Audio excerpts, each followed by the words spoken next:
Let me give you the 4 major lessons in life to learn. Here's 4 majors. It's good to study the majors. In our weekend seminar we teach. Some people don't do well because they major in minor things. You've got to be on the lookout. At the end of every week, end of every month, you've got to check, make sure you're not spending major time on minor things. Okay, we go through that whole series.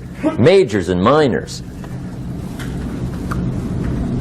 Now, let me give you 2 phrases before we get to the 4 majors. This will set it up and you'll see where I'm going. 2 key phrases for your notes. Here's the first one. Life and business is like the changing seasons.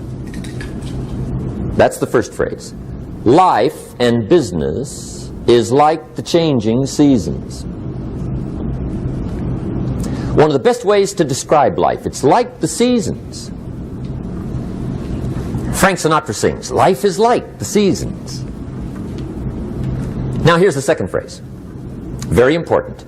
You cannot change the seasons, but you can change yourself. You can't change the seasons, but you can change yourself. And see, that's how life gets better for you, not by chance, but by change. Now, here's the 4 major lessons in life to learn. I've got my first book finished. Came out a couple of weeks ago. This is in it. The 4 major lessons in life to learn. Here they are. Number 1, learn how to handle the winters.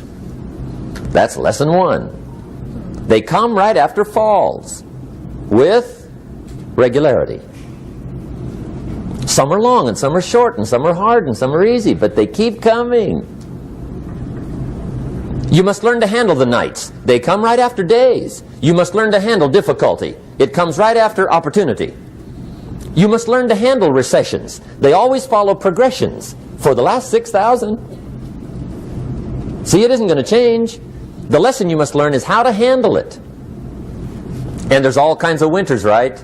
The winter when you can't figure it out. The winter when it all goes smash. The winter when it turns belly up. The winter when it won't work, when you've run out of money and you've got a broken heart. See, those are winter times. There's all kinds. Economic winters, social winters, personal winters. When your heart is smashed in 1,000 pieces and the nights are unusually long, your prayers seem to go no higher than your head. It's wintertime. Barbra Streisand sings, "It used to be so natural to talk about forever, but used to be's don't count anymore. They just lay on the floor till we sweep them away. You don't sing me love songs, and you don't say you need me, and you don't bring me flowers anymore." A song of winter. But see, the disappointments come. Those are normal. That's part of life. But the question is, how do you handle it? How do you handle the coming winters and the disappointments and the down times? Well, you can't get rid of January by tearing it off the calendar. But here's what you can do. You can get stronger, you can get wiser, and you can get better. The winters won't change, but you can. And that's how life changes for you. See, before I understood, when it was winter, I used to wish it was summer. I didn't understand. When it was hard, I used to wish it was easy. I didn't know. And then Mr. Schoaf gave me a part of his very unique philosophy when he said, "Don't wish it was easier, wish you were better." See, that triggered my whole life change. Don't wish for less problems. Wish for more skills. Don't wish for less challenge. Wish for more wisdom. That's the key.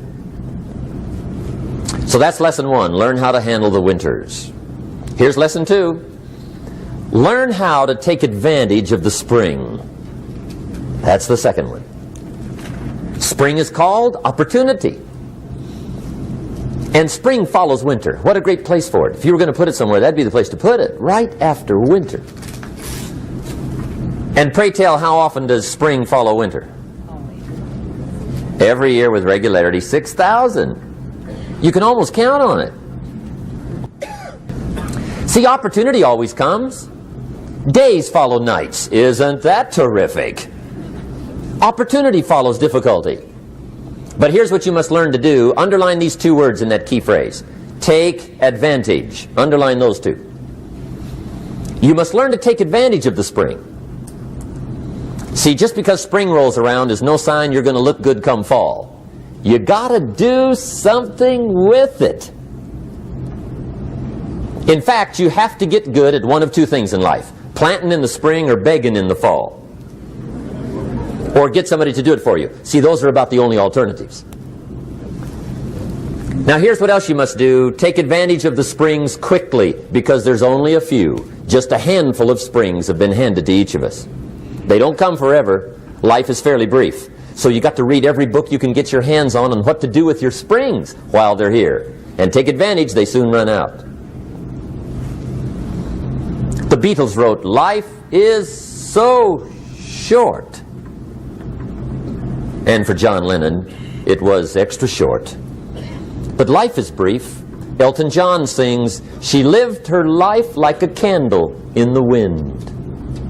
It's brief. So whatever you're going to do with your life, you got to get at it. Don't just let the springs pass.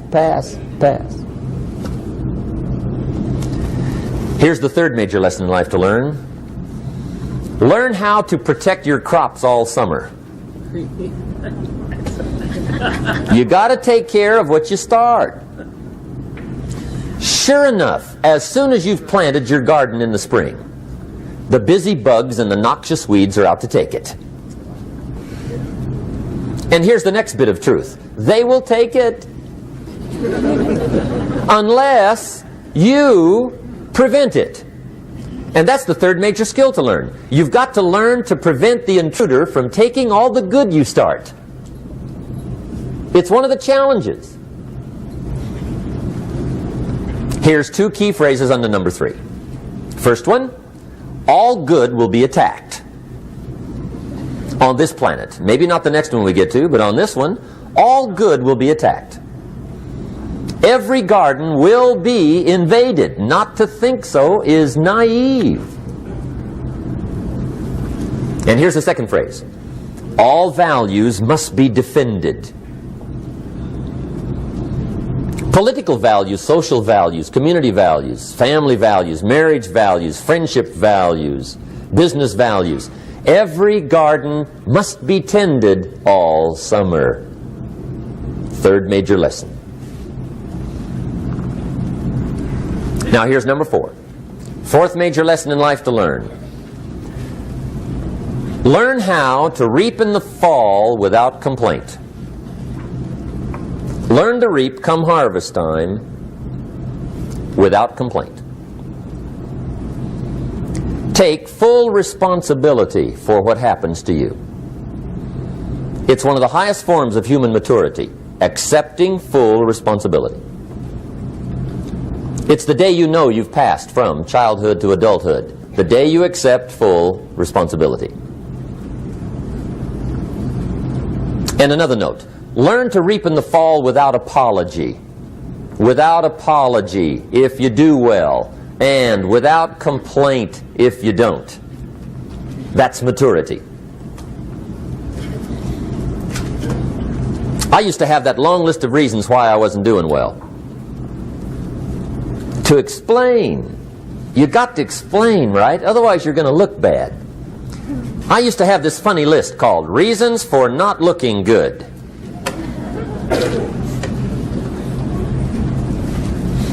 I used to blame the government. I mean, you can believe that or not. It was at the top of my list. I had a lecture second to none. The government. That was on my list. I used to blame taxes. Look what you got left after they take everything. And they expect you to do well. That was on my list there.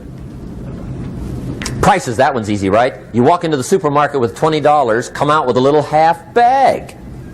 So I had that on my list. I used to blame the weather. I blamed the traffic. I used to blame my car. I blamed the manufacturers. I used to blame the company. I blamed company policy. I used to blame the training program. I blame my negative relatives. They were always putting me down. I blame my cynical neighbors. They're just selfish, looking out for themselves. Won't loan you money? They were on my list.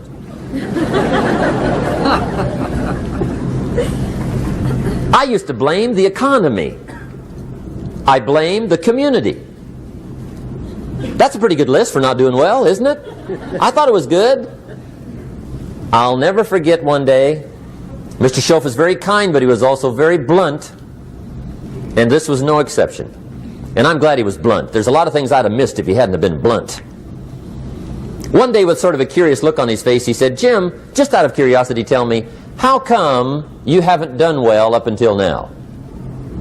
Excellent question.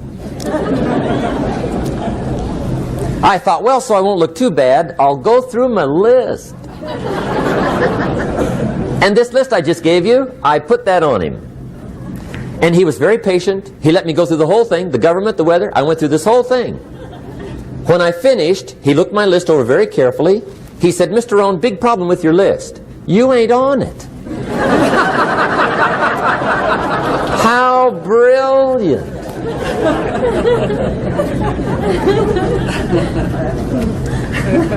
When I went to work for him a few months later, I learned very quickly to tear up my list, reasons for not doing well, and I threw it away. And I got me a fresh piece of paper. And I put one word on it. Me.